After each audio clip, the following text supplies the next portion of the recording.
What do a hardware store owner with a $300 million yacht, a farming couple who control California's water supply, and the Sultan of Brunei have in common? They all own pieces of Beverly Hills so valuable that entire city blocks bend to their will. I'm talking about families who've spent $1 billion just buying Rodeo Drive storefronts and divorce settlements so messy they reached the Supreme Court. Here are the 8 families who literally own Beverly Hills, and trust me, the one at number 1 will blow your mind.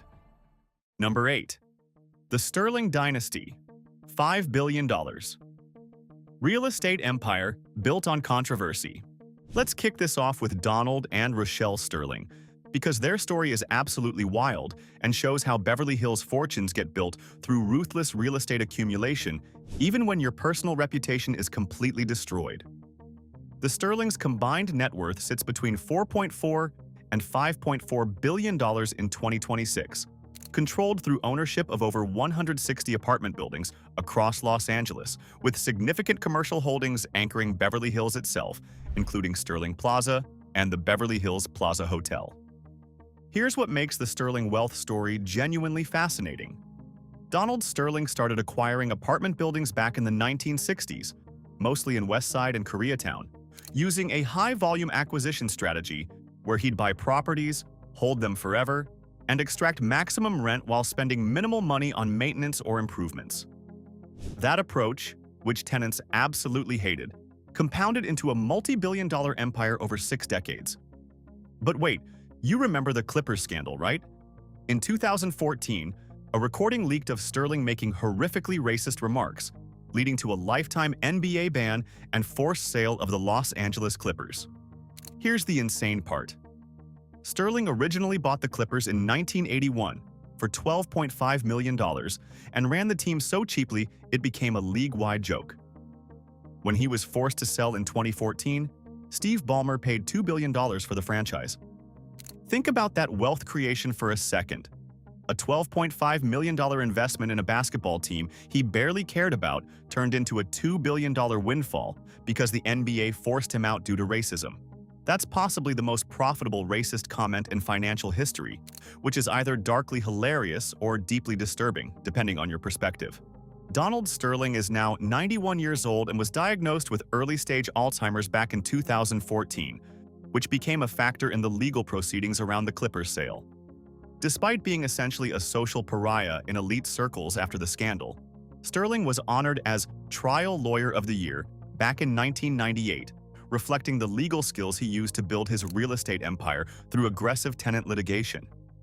The Sterling family represents Beverly Hills' old guard real estate wealth, deeply entrenched through decades of property accumulation, immensely wealthy through patient capital appreciation, and absolutely shameless about controversies that would destroy most people's reputations. When you own 160 buildings, apparently you can survive almost anything. Next up, we have a family who spent $10 billion building a resort that rewrote Beverly Hills' entire skyline. Number 7. The Alagem Dynasty, $10 billion urban resort reshaping Beverly Hills.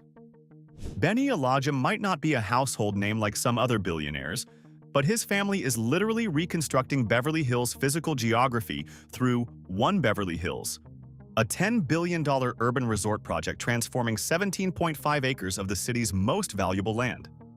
The project broke ground in 2024 with completion targeted for 2027, and it represents a complete paradigm shift in luxury living, moving away from standalone mansions toward what developers call integrated lifestyle ecosystems.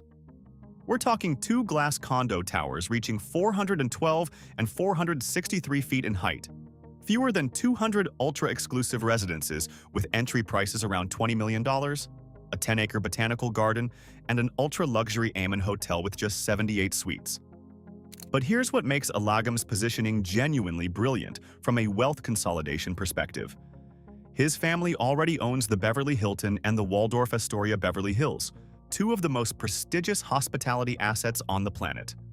One Beverly Hills will effectively merge these properties with new luxury residences, creating a unified super-premium resort corridor that controls Beverly Hills' Western Gateway. In March 2026, the project's backers locked down $4.3 billion in construction financing, one of the largest real estate financings in California history. The development is expected to generate over 2,700 construction jobs and provide massive long-term tax revenue for the city. You want to understand Alagem's real power in Beverly Hills? His hotel properties host the annual Milken Institute Global Conference, basically Davos of the West Coast, where heads of state, Fortune 500 CEOs, and Nobel Prize-winning scientists gather to discuss global challenges. By controlling the venues where world-class diplomacy and deal-making happen, the Alagem family wields influence that extends way beyond just real estate development. The family's ability to navigate the insanely complex approvals process, receiving unprecedented support from the City Council in 2021, highlights their deep political and social capital in Beverly Hills. When you can get permission to build 463-foot towers in a city that normally restricts height aggressively, you're operating at a different level of power entirely. And now, let's meet the family that spent nearly $1 billion buying Rodeo Drive just so their fashion brands never have to pay rent. Number 6. The Arnault Dynasty, the $1 billion Rodeo Drive takeover. Bernard Arnault runs LVMH and ranks among the world's richest individuals, but his family's ownership of Beverly Hills operates on a completely different level. They've invested nearly $1 billion in Rodeo Drive real estate since 2012, effectively becoming the city's most powerful commercial landlord. Here's the strategic brilliance. Luxury fashion houses like Louis Vuitton, Dior, and Givenchy are abandoning traditional leasing and instead buying their retail locations outright. This owner-occupier model insulates them from Beverly Hills' skyrocketing rents, which have surged nearly 50% since 2019, and secures their presence on the world's most prestigious shopping corridor for the next century. Check out LVMH's recent acquisitions and try not to lose your mind at the numbers. They paid $200 million for a Tiffany & Combert flagship location, $110 million for a retail property at 456 North Rodeo Drive, which works out to $22,000 per square foot, and $80 million for the Paley Center for media. They're literally buying entire city blocks. But the Arnault family isn't stopping at retail. They're expanding aggressively into hospitality to position LVMH as a leader in experiential luxury. Their $2.6 billion acquisition of Belmond Limited and plans for the Cheval Blanc Hotel in Beverly Hills signal a long-term strategy where luxury brands control every touchpoint of wealthy consumers' lives: what they wear, where they shop, where they stay, where they eat. This consolidation ensures that no competitor can ever displace LVMH from Beverly Hills' Golden Triangle. When you own the literal ground beneath your flagship stores, you've essentially created permanent competitive moats that last generations. Think about what this means for Beverly Hills' future. The Arnault family is essentially turning Rodeo Drive into LVMH's private luxury campus, where they control both the retail experience and increasingly the surrounding hospitality infrastructure. That's generational positioning. But what about the entertainment mogul, whose divorce became so messy it exposed $400 million yachts and toxic seduction lawsuits? Number 5. The Geffen Dynasty, $9 billion. Entertainment, oracle with a messy divorce. David Geffen represents Beverly Hills at its most glamorous and simultaneously its most scandalous.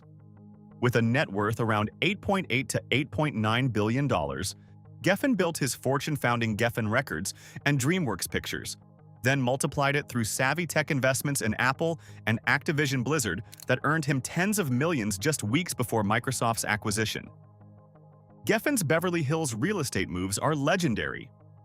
In 2020, he sold his estate to Jeff Bezos for $165 million, the highest home sale in California history at that time, then immediately turned around and bought the Foothill estate for $68 million.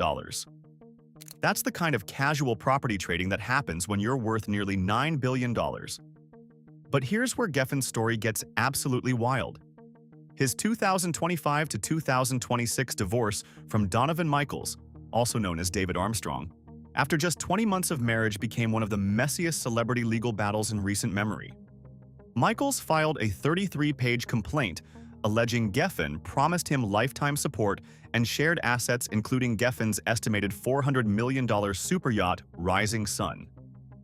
The lawsuit included genuinely sensational claims that Geffen used a toxic mix of seduction and control and pressured Michaels, a former nightlife figure and go-go dancer, into extensive, painful cosmetic procedures. Geffen's legal team, led by celebrity divorce attorney Laura Wasser, absolutely destroyed those claims as ludicrous and contrived, painting Michaels as a reckless spender who burned through hundreds of thousands of dollars. The civil suit was eventually dismissed without prejudice for mediation, but not before exposing intimate details of the mogul's private life across tabloid headlines for months. Here's what makes Geffen genuinely significant beyond the gossip. He reportedly owns the largest solely owned private art collection in the world, valued over $2 billion. His philanthropy is equally massive. $150 million to Yale School of Drama, making it tuition-free, $100 million pledged to LACMA. Geffen's ability to simultaneously navigate the highest levels of global investment, own museum-quality art collections worth billions, and generate tabloid drama around $400 million yachts and cosmetic surgery lawsuits makes him the quintessential Beverly Hills figure. Someone whose professional brilliance and personal chaos exist in equal measure. $9 billion messiest divorce of 2025 and the world's largest private art collection. Next up, we meet the private equity titan who owns the Detroit Pistons and just raised $4.3 billion in debt. Number 4. The Gores Dynasty, $10 billion. Private equity and NBA ownership. Tom Gores built Platinum Equity into a global force managing over 60 companies with approximately $50 billion in assets, and his personal net worth sits between $9.4 and $10.1 billion. His business model focuses on what he calls M&A&O, mergers, acquisitions, and operations, specializing in companies undergoing serious financial or operational transformation. Gores' influence in professional sports is massive. He's sole owner of the NBA's Detroit Pistons and recently acquired a 27% stake in the NFL's Los Angeles Chargers, making him a major player across multiple leagues. He even bankrolled a $90 million Pistons headquarters and training facility that opened in 2019. Platinum Equity is headquartered right here in Beverly Hills, making Gores central to the city's corporate ecosystem. His residential presence matches. He's owned multiple high-value Beverly Hills properties, including a stunning Mulholland Drive estate. Here's where Gores' financial engineering gets genuinely impressive. In 2021, he executed a sale of 8 million shares in Vera Mobility Corp. for an estimated $116.8 million. Then recently, he structured a $2.2 billion debt facility specifically designed to retire existing notes, a move that likely facilitated a massive dividend payout for the Gores family while simultaneously boosting Platinum Equity's private valuation. That's the kind of sophisticated wealth extraction that separates billionaires from mere multimillionaires. Gores understands how to use debt markets to pull cash out of his companies without actually selling equity or losing control. The Gores story is classic immigrant ambition. He moved from Israel to Michigan at age 4, worked stocking shelves at his father's grocery store, then eventually drove to Los Angeles in a used Cadillac to start his first West Coast operations. That journey from grocery clerk to $10 billion private equity, titan-controlling NBA franchises is pure Beverly Hills mythology. Next, we head to a farming couple who control California's water supply and just listed their Aspen estate for $300 million. Number 3. The Resnick Dynasty, $14 billion farming empire, controlling water. Stuart and Linda Resnick are genuinely unique among Beverly Hills billionaires. They're farmers who built a $10.8 to $14.4 billion fortune through The Wonderful Company, controlling massive percentages of America's specialty crop markets with household brands including Fiji Water, Palm Wonderful, Wonderful Pistachios, and Teleflora. But here's what makes the Resnick's wealth genuinely controversial and powerful. They own more than 185,000 acres of farmland in California's Central Valley, making them the state's most successful farming family. More significantly, they hold a majority stake in the Kern Waterbank, a 20,000-acre underground reservoir considered the absolute jewel of California water banking, potentially valued over $1 billion. Think about what controlling water means in drought-prone California. The Resnicks essentially own the resource that determines whether crops live or die across massive agricultural regions, which has placed them at the center of intense political and environmental battles for years. Their Beverly Hills presence centers on a massive Beaux-Arts mansion that functions as a private gallery for one of the world's premier art collections, particularly strong in European and Old Masterworks, with pieces by Picasso, Fragonard, and Boucher hanging on their walls. They've donated $100 million to Lacme and $30 million to the Hammer Museum, cementing their cultural influence. In late 2025, the Resnicks made headlines listing their 74-acre Aspen estate, Little Lake Lodge, for $300 million. The property includes an 18,500-square-foot main mansion with 30-foot ceilings and a private lake. Their decision to sell was reportedly driven by logistical difficulty maintaining 3 major estates, including their new Santa Barbara home. The wonderful company generates approximately $6 billion in annual revenue, but the business hasn't been without controversy. They've faced accusations of pregnancy discrimination and public criticism about their role in California, water scarcity, and wildfire risks, given their massive land holdings and water control. Linda Resnick, who dropped out of college at 19 to start an advertising agency, remains one of America's most successful self-made women, using marketing genius to transform basic commodities like pomegranates and pistachios into premium lifestyle brands that command luxury pricing. But if you think it doesn't get better than that, let's meet a hardware store founder with an $18 billion fortune and a $300 million super yacht. Number 2. The Smidt Dynasty, $18 billion. Harbor Freight Empire. Eric Smidt co-founded Harbor Freight Tools with his father back in 1977 as a mail-order business in North Hollywood, and that operation has transformed into a retail empire with over 1,600 locations nationwide, serving 75 million customers. His personal fortune? Between $17.9 and $18 billion. Here's the wealth mechanic that made Harbor Freight so profitable. Vertical integration bypassing traditional middlemen. Harbor Freight works directly with the same factories used by expensive competitors, eliminating additional markups and passing savings to consumers while still generating over $2 billion in annual revenue. Smidt's personal liquidity is genuinely impressive. He's received over $2 billion in dividends in recent years, capital he's deployed into sophisticated portfolios spanning real estate, maritime assets, and modern art. The family's Beverly Hills connection centers on The Knoll, a legendary 5-acre estate frequently cited as one of the city's most prestigious properties. The main house features 10 bedrooms, 17.5 bathrooms, double-height foyer, grand library, wine cellar, and dedicated staff quarters. Valued between $54 and $90 million, the estate provides sweeping city views and absolute privacy. But the Knoll is just the beginning of Smidt's luxury portfolio. He owns Infinity, a 117-meter super yacht delivered by Oceanco in 2022 and valued at approximately $300 million. This vessel accommodates 16 guests and a crew of 36, featuring a cinema, beach club, and 2 helipads. His aviation assets include a Gulfstream G650ER, acquired in 2024 for an estimated $75 million.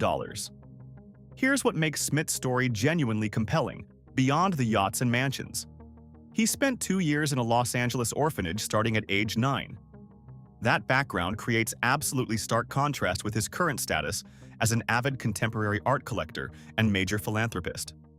Through the Smidt Foundation, he and his wife Susan have contributed $50 million to Cedars-Sinai, establishing the Smidt Heart Institute, and $25 million to LACMA. $18 billion from selling affordable tools, $300 million yacht, started life in an orphanage. Ultimate rags to riches. But our number 1 spot? It's a sultan who owns the Pink Palace and rules an entire country. Number 1. The Bolkiah Dynasty. Sovereign wealth owning the Pink Palace. At number 1 is Sultan Hassan al-Bolkiah of Brunei, because even though he's not a Beverly Hills resident, his ownership of the Beverly Hills Hotel through the Brunei Investment Agency makes him foundational to the city's identity and most controversial figure simultaneously. The Beverly Hills Hotel, the Pink Palace, was founded in 1912 and is literally the institution around which Beverly Hills was built. The Sultan purchased the hotel in 1987 and transferred ownership to the BIA in 1991, making it a crown jewel in a sovereign wealth fund managing over $40 billion in assets from Brunei's oil and gas revenues. The Sultan's personal net worth sits around $20 billion, making him one of the world's wealthiest monarchs. The Beverly Hills Hotel remains the ultimate monument to luxury: palm-lined streets, air perfumed with wealth, and a guest list that's included every major celebrity and world leader over the past century.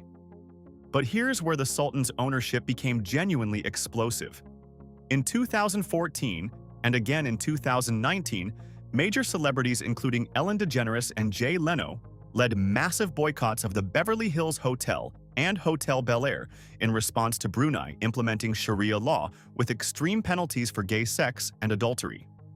The Beverly Hills City Council passed a unanimous 5-0 resolution urging the Sultan to divest his interest in the hotel. Legal experts noted the council couldn't actually force a sale because his religious policies don't jeopardize property rights under U.S. law, but the political pressure was intense. The boycotts cost the hotel more than $1.5 million in cancellations in a single week. Major Hollywood studios and production companies refused to hold events there. The social backlash was absolutely brutal. But here's something genuinely remarkable. The Sultan showed zero intention of selling despite the financial and reputational damage. With $20 billion personally and a $40 billion sovereign wealth fund behind him, the temporary revenue loss from Hollywood conferences was essentially irrelevant. The BIA focuses on long-term returns and cultural prestige. They're playing a centuries-long game where short-term boycotts are just noise. The Dorchester Collection, which operates the Beverly Hills Hotel, reported £464.3 million in revenue in 2023, demonstrating the property's financial resilience despite ongoing controversies. The Sultan's influence proves Beverly Hills' status as a global asset where legal protections of real estate ownership are as ironclad as central bank vaults.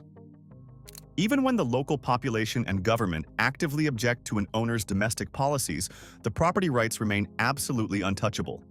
And there you have it. 8 families, including one sovereign ruler controlling over $80 billion in combined wealth, owning everything from Rodeo Drive storefronts to the Pink Palace itself, building $10 billion resorts and $300 million yachts while facing global boycotts and messy divorces. If this changed how you think about who actually owns Beverly Hills, smash that like button and subscribe to Global Status for more such interesting videos. Also, don't forget to drop a comment on which family impressed you most. Catch you in the next one.